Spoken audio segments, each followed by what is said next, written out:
Welcome to Know, I'm Mica. I'm Brian. It's no secret that Nintendo has had a great run over these last 13 months with the introduction of the Switch last year and it becoming one of the fastest selling consoles of all time. Yeah, it seems like everything Nintendo touches these days turns to gold. I mean, they sold more than 1 million copies of ARMS. That's impressive. Yeah, well, okay, but not so fast, Okay. because we're getting some sales numbers from its latest experiment, the cardboard-based Labo, and there are some early signs that it's not living up to expectations. Wait, you're saying gamers aren't into building things out of cardboard? Right? I don't believe it. Color me shocked. It could be a sign that Nintendo is cooling off after having, like we said, a really stellar run of success that included an innovative new console and some awesome games along with it. Yeah, but Labo might have proven that Nintendo's innovation doesn't always resonate with audiences. Yeah, oh crap, the Virtual Boy 2.0. Yeah, except if you made it out of cardboard and it took 10 hours to assemble and it was fucking expensive.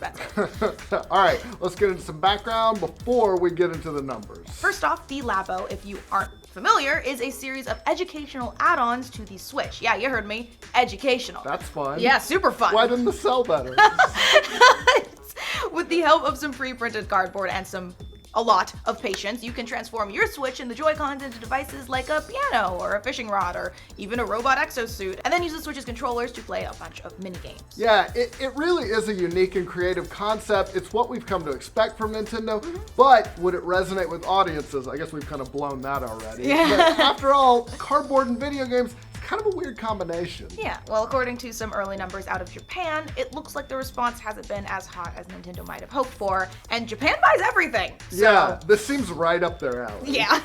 According to the Japanese analyst Media Create, the two Labo kits placed first and third on the sales charts during their first week in Japan. The $70 variety kit was first, and the $80 robot kit came in third. So that's the good news. Congrats, Nintendo. Yay. The bad news is that Nintendo only sold 30% of its initial shipments of Labo kits in that country. Ooh, yeah, that's bad. more than 90,000 units of the variety kit and almost 29,000 of the robot kit. So either Nintendo overestimated the demand or maybe trying to spin this positively, maybe they just wanted to keep stores really well stocked in Japan. Okay, but here's another piece of disappointing news. Shit. Labo sales didn't even help move the Switches. Ooh. Yeah, Switch sales in Japan decreased week over week, and Media Create says that there wasn't a noticeable effect of Labo kits helping to sell more consoles, like, the Zelda game. Yeah. That helped. Of course, but you could also argue that lots of people who want a Switch already have them by now, especially in Japan. They grow them over there. And it's kind of hard to imagine the Labo being a system seller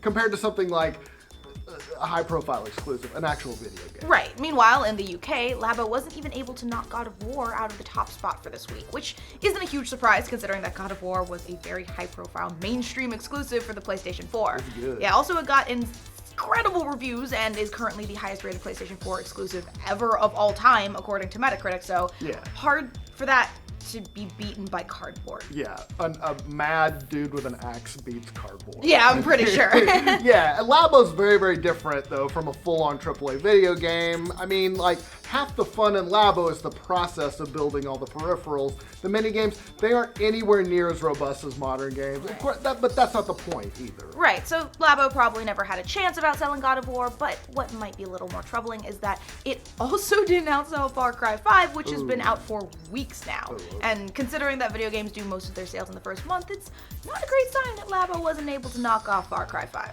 Yeah, Labo, or at least the Variety Labo kit, only managed to hit third in the UK sales charts. The Robot kit hit 20th in the charts. It was that 10 extra Yeah, the 10 extra bucks was people were like, no way. What am I, made of money? Right, exactly.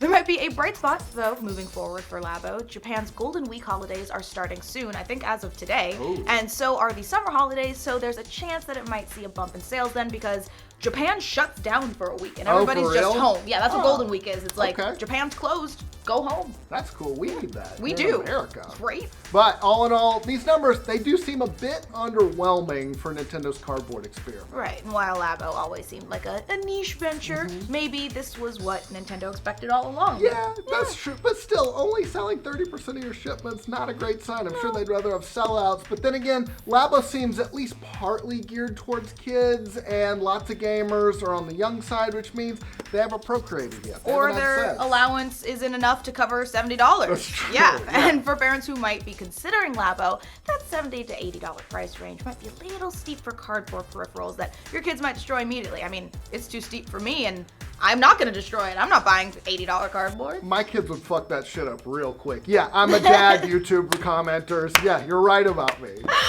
Yeah, there's a reason why most kid toys are plastic and durable, because they have to be. Because and your kid's $10. gonna chuck it against a wall. Yeah, exactly. Yeah, so if you're lucky. time will tell if Labo is a hit or just another interesting idea that ultimately didn't go anywhere. It's also worth noting that people are really making some interesting stuff on their own now that Labo has been released out into the wild. So a member of the community could always build some killer creation that gets people excited about Labo, but, you know, $80. Yeah.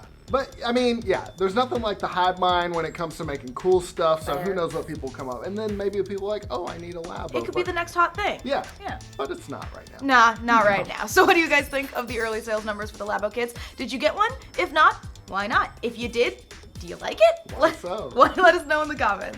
And for all your Nintendo and Labo news, be sure to like this video. If you're new around here, subscribe to the know. It's not living up to expectations. Wait, you're saying gamers aren't into building things out of cardboard? Right? I don't believe it. Color me shocked. It could be a sign that Nintendo is cooling off after, you know, like we said, having a really stellar run of success that included an initiative, yeah.